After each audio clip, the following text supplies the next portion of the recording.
pessoal, eu estou aqui na sorveteria tomando sorvete com a minha amiga. Olá, amiga. Olá, gente. E hoje a gente estamos aqui comendo sorvete. De que então é vamos sorvete? lá, né, de chocolate.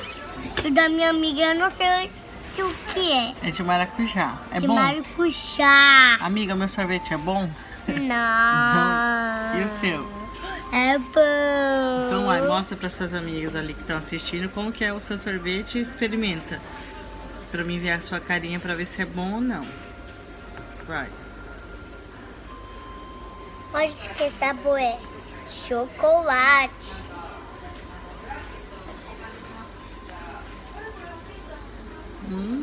Tá delicioso.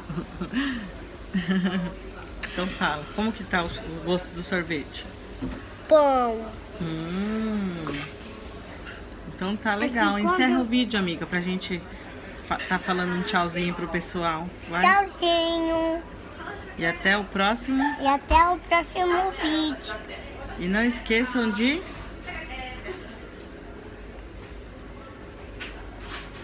Não esqueça de esquecer no vídeo. Ponhar nesse o seu dedinho aqui pra não se esquecer curtir. do meu canal. E beijo e tchau!